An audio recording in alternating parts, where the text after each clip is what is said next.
Pastor அவர்களை கடந்த சில ஆண்டுகளாக எனக்கு நன்றாக தெரியும். ஒரு நல்ல ஒரு திருச்சபையினுடைய தலைமை போதகராக அவர்கள் இருக்கிறார்கள். ஊழியத்திற்கு வருவதற்கு முன்பதாக ஆசிரிய பணியில் இருந்து அதை விட்டுவிட்டு கர்த்தருக்காக முழு நேரமாக பணி செய்ய வேண்டும் என்று சொல்லி ஒரு பெரிய அர்ப்பணிப்போடு ஒரு தாகத்தோடு அவர்கள் கடந்த நாட்களிலே கர்த்தருக்கு தன்னை அர்ப்பணித்ததன் மூலம் விளைவாக தாம்பரம் பகுதிகளிலே ஒரு மிகப்பெரிய திருச்சபையை கட்டி எழுப்ப, அநேக கிளை சபைகளை, ஊழியர்களை உருவாக்க, தலைவர்களை உருவாக்க கர்த்தர் அவர்களுக்கு ஒரு நல்ல அபிஷேகத்தை கட்டளையிட்டிருக்கிறார். நீங்கள் அவரை பார்த்தா சாதாரணமாக நினச்சிடாதீங்க.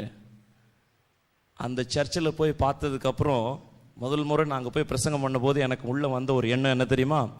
நார்த் அமெரிக்காவில் இருக்கிற ஏதோ ஒரு சபையில் நின்ன மாதிரி ஒரு ஃபீலிங்.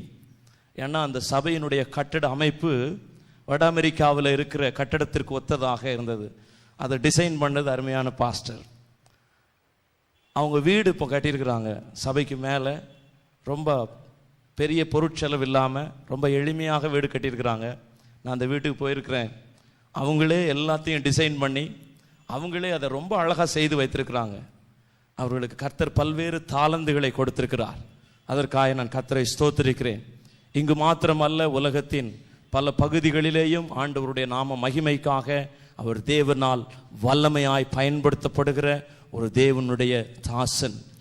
அவர்கள் குடும்பமாக நம்முடைய மத்தியிலே வந்திருக்கிறது நமக்கு மிகுந்த மகிழ்ச்சியாயிருக்கிறது. ஆகவே நாம் அவர்களுக்கு சமயத்தை கொடுக்கும்படியாக, தேவ நாமத்தை மகிமைப்படுத்தும் வண்ணமாக ஒரு நிமிடம் எழுந்திருந்து ஒரு பலத்த கரகோஷத்தை தேவ நாம மகிமைக்காக செலுத்தி அவர்களை மேடைக்கு வரவேற்போம். எஞ்சியுள்ள தருணங்களை கர்த்தர் நமக்கு ஆசீர்வாதமாக தருவார். ஓட்டுகிறார். Praise the Lord Jesus. நாம் அப்படியே நின்று கண்களை மூடி ஆண்டவருடைய சமூகத்தை நோக்கி நாம் பார்ப்போம். கர்த்தருடைய நாமத்திற்கு மகிமை உண்டாவதாக. ஆசீர்வாதமான இந்த 38ஆம் ஆண்டினுடைய ஸ்தோத்திர பண்டிகையிலே உங்களோடு கூட இணைந்து ஆண்டவருக்கு நன்றி செலுத்த கர்த்தர் கொடுத்த நல்ல கிருபைகளுக்காக கர்த்தரை ஸ்தோத்திரிக்கிறேன். ஹல்லேலூயா. நாம் யாவரும் தேவனுடைய நாமத்திற்கு மகிமையாக. ஹல்லேலூயா. Thank you Jesus. நன்றி. கர்த்தருடைய கிருபை நம்மோடு இருக்கும்படி 2 கரங்களை உயர்த்தி, ஆண்டவரே நீர் எங்களுக்கு பாராட்டின நல்ல கிருபைகளுக்காக ஸ்தோத்திரம் சொல்லி கர்த்தர் நாமத்தை ஸ்தோத்திரம் பண்ணலாமா? Praise Father, praise Father. Hallelujah, hallelujah. Thank you Jesus. Hallelujah. Praise the Lord. Praise the Lord. Hallelujah. Praise Father. Thank you Lord. ஆராதனைக்குரியவரே, உம்மை உயர்த்தி ஆராதிப்பே.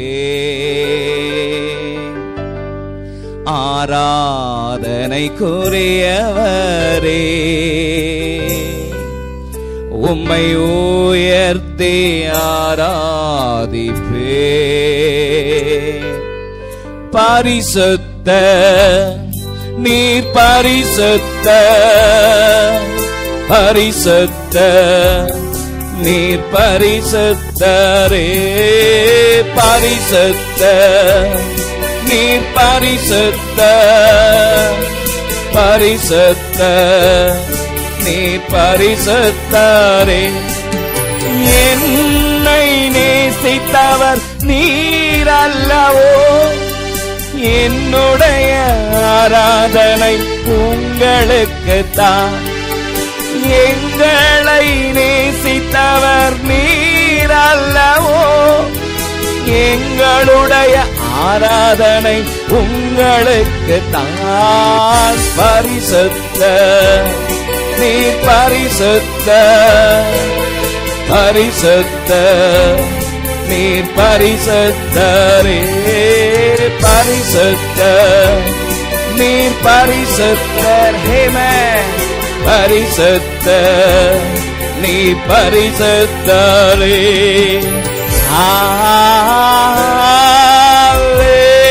ஹல்லேலூயா,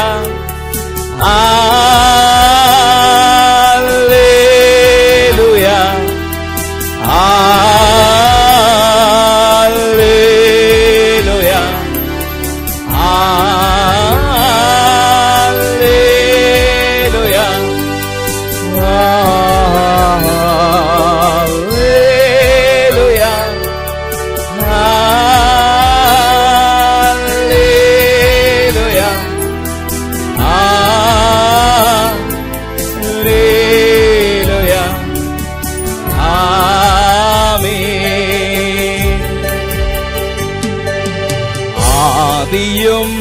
அந்தமுமானவரே, அல்பா ஒமேகாவுமானவரே,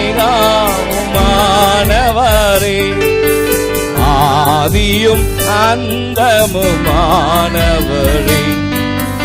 அல்பா ஒமேகாவுமானவரே, ஆராதனை உமக்கு ஆராதனை, ஆராதனை உமக்கு ஆராதனை, ஆராதனை உமக்கு ஆராதனை, ஆராதனை உமக்கு ஆராதனை.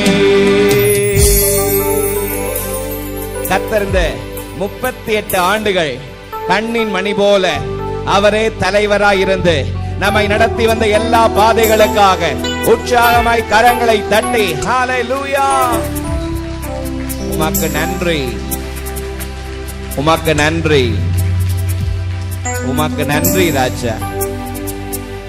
கர்த்தர் நடத்தின பாதைகள் அதிசயம், அற்புதம். 66 சங்கீதம் 12 வசனத்திலே சங்கீதக்காரன் சொல்லும் பொழுது, மனுஷரை எங்கள் தலையின் மேல் ஏறி போக பண்ணினீர், தீயையும் தண்ணீரையும் கடந்து வந்தோம், எங்களை செழிப்பான இடத்தில் கொண்டு வந்து விட்டீர், எங்களை செழிப்பான மேட்டிலே கொண்டு வந்து விட்டீர். உம்முடைய நாமத்திற்கு மகிமை, மகிமை ராஜா. நாத்தான் வேலை பார்த்து இயேசு சொன்னார், இதிலும் மேலானவைகளை நீ காண்பாய். அந்த வார்த்தையின்படியாக கர்த்தருடைய மகத்துவம் இந்த திருச்சபையிலே, திருச்சபையினுடைய ஊழியங்களிலே, விசுவாச குடும்பங்களிலே விளங்குவதாக என்று உமது நாமத்தினாலே உமது அடியான் ஆண்டவரே இந்த திருச்சபையை ஆசீர்வதிக்கிறேன். தேவனுடைய ஆசீர்வாதம் இந்த திருச்சபையில் தங்கி இருப்பதாக, ஊழியத்தில் தங்கி இருப்பதாக. கர்த்தருடைய கிருபை தொடர்ந்து தாங்கட்டும். இயேசுவின் மூலம் ஜெபம் கேளும் எங்கள் ஜீவனுள்ள நல்ல பிதாவே, ஆமென், ஆமென். ஆண்டவருடைய நாமம் உட்காருங்கள். ஆண்டவருடைய நாமம் மகிமைப்படுவதாக. ஆசீர்வாதமான இந்த நாளிலே உங்களோடு கூட இணைந்து ஆண்டவருடைய நாமத்தை உயர்த்துவதற்கு ஆண்டவர் பாராட்டின எல்லா கிருபைகளுக்காக நான் கர்த்தருக்கு நன்றி செலுத்துகிறேன். ஹல்லேலூயா. நல்ல சத்தமா அள்ளிலேயே சொல்லுங்களேன். ஆண்டவருடைய கிருபையின் அனுக்கிரகமும் தேவனுடைய ஆசீர்வாதமும் தொடர்ந்து நம்மோடு கூட இருப்பதாக இந்த மாலை வேளையிலே, இந்த 38ஆம் ஆண்டு விழாவிலே ஆண்டவருடைய வார்த்தைகளை பகிர்ந்து கொள்ளும்படியாக ஆண்டவர் கொடுத்த அந்த நல்ல தருணத்திற்காக முதலாவது என்னுடைய நன்றியை எல்லா மகிமைக்கும் துதிக்கும் கனத்திற்கும் பாத்திரராகிய ஜீவனுள்ள தேவனுக்கு நான் செலுத்துகிறேன். இந்த வாய்ப்பை நல்கிய அருமையான போதகர், அருமையான பாஸ்டர் வேதன் ஆகிய தலைமை போதகர்களுக்கு நான் என்னுடைய நன்றி நான் தெரிவித்துக் கொள்கிறேன். இந்த வாய்ப்பை நல்கிய அருமையான பாஸ்டர் ஜஸ்டின் அவர்களுக்கு என்னுடைய நன்றி நான் தெரிவித்துக் கொள்கிறேன். உடன் ஊழியர்கள் யாவருக்கும், சபை மக்கள் ஒவ்வொருவருக்கும் ஆண்டவராகிய நாமத்தினாலே நான் வாழ்த்துதலை தெரிவித்துக் கொள்கிறேன். இந்த மாலை வேளையிலே கர்த்தருடைய வார்த்தைகளை கேட்கும்படியாக ஆண்டவருடைய சமூகத்தில் வந்திருக்கிற நீங்கள் ஆசீர்வதிக்கப்பட்டவர்கள். ஆமென். ஆண்டவருடைய கிருபை, தேவனுடைய சமூகம் இந்த மாலை வேளையிலே விசேஷித்த விதமாக கர்த்தருடைய ஆசீர்வாதம் இந்த நாளில் வந்திருக்கிற ஒவ்வொருவர் மேலும் கடந்து வரப்போகிறது. ஆமென். ஆண்டவருடைய வசனத்தை கேட்கும்படி வந்திருக்கிற தம்முடைய பிள்ளைகளை இதுவரைக்கும் ஆண்டவர் வெறுமையாக அனுப்பினதாக சரித்திரமே இல்லை. ஹல்லேலூயா. ஆண்டவர் நிச்சயம் உங்களை ஆசீர்வதிப்பாராக. தேவ கிருபை உங்களை பலப்படுத்துவதாக. இந்த மாலை வேளையிலே நன்றி உள்ள இருதயத்தோடு தேவ சமூகத்திலே கூடி வந்திருக்கிற நாம் ஆண்டவருடைய நாமத்திற்கு மகிமையாக 86ஆம் சங்கீதத்தை நாம் திருப்பிக் கொள்வோம். சங்கீதம் 86ஆம் சங்கீதம் 13வது வசனத்தை நாம் யாவரும் சேர்ந்து வாசிக்க போகிறோம். சங்கீதம் 86 13வது வசனத்தை நாம் யாவரும் சேர்ந்து ஒரே குரலிலே ஒரு மனதோடு நாம் யாவரும் சேர்ந்து வாசிக்க போகிறோம். வாசிக்கலாமா? நீர் எனக்கு பாராட்டின உமது கிருபை பெரியது, என் ஆத்துமாவை தாழ்ந்த பாதாளத்திற்கு தப்புவித்தீர். ஆமென். ஆண்டவருடைய நாம மகிமைப்படுவதாக. ஆசீர்வாதமான இந்த மாலை வேளையிலே ஆண்டவருடைய ஜீவனுள்ள வார்த்தை நமக்கு நேராக புறப்பட்டு வருகிறது. சங்கீதக்காரன் ஆண்டவருடைய சமூகத்திலே உள்ளத்தின் ஆழத்திலிருந்து மன மகிழ்ச்சியோடு கூட சொல்லுகிறான், நீர் எனக்கு பாராட்டின உமது கிருபை பெரியது. கரங்களை உயர்த்த தலையிலே சொல்லாமா? நீர் எனக்கு பாராட்டின கர்த்தருடைய கிருபை பெரியது. ஆண்டவருடைய நாமத்திற்கு மகிமை உண்டாவதாக. இந்த சங்கீதத்தினுடைய மேல் பகுதியை நீங்கள் வாசித்து பார்ப்பீர்களானால், மேல் பகுதி இவ்விதமாக ஒரு காரியத்தை நமக்கு சொல்வதை பார்க்க முடிகிறது. வாசியுங்கள். மேல் பகுதி என்ன சொல்கிறது? சங்கீதத்தின் மேல் பகுதி என்ன சொல்கிறது? தாவீதின் விண்ணப்பம். தாவீதின் விண்ணப்பம். தாவீது ஒரு ஜெபிக்கிற, தேவ சமூகத்தில் உட்கார்ந்து கதறி ஜெபிக்கிற ஒரு ஜெப வீரன். ஆண்டவருடைய நாமத்திற்கு மகிமையாக அவன் ராஜ மேன்மையை அடைந்தாலும், ஒரு பெரிய ராஜ பதவியை தேவன் அவனுக்கு கிருபையாக கொடுத்தாலும், அவன் தவறாமல் தேவ சமூகத்தை நோக்கி கதறி ஜெபிக்கிற ஒரு ஜெப புருஷன். ஆமென்.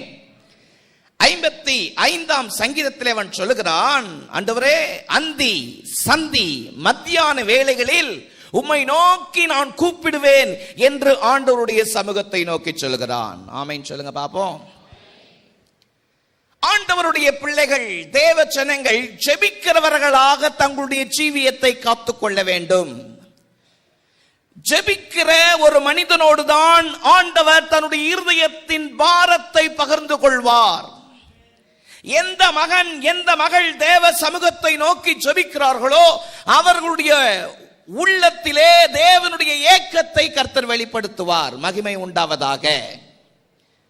ஒரு விசுவாசியினுடைய வாழ்க்கையிலே 3 விதமான ஜெபம் மிக அவசியம். ஒன்று, தனி ஜெபம் மிக மிக அவசியம். தனிமையில் நான் தேவனுடைய பாதத்திலே உட்கார்ந்து ஜெபிக்க வேண்டும். ஹல்லேலூயா, ஹல்லேலூயா. I must spend a time with the feet of the Lord every day. ஒவ்வொரு நாளும் தேவனுடைய பாதத்திலே அமர்ந்து ஜெபிக்கிற ஒரு தனி ஜெப வீரனாக என் வாழ்க்கையில் நான் காணப்பட வேண்டும். ஆமென். நான் குடும்பமாக தேவ சமூகத்தில் உட்கார்ந்து ஜெபிக்க வேண்டும். திருச்சபையோடு கூட இணைந்து ஜெபிக்கிற ஒரு ஜெப வாழ்க்கை வேண்டும். ஆக தனி ஜெபம், குடும்ப ஜெபம்,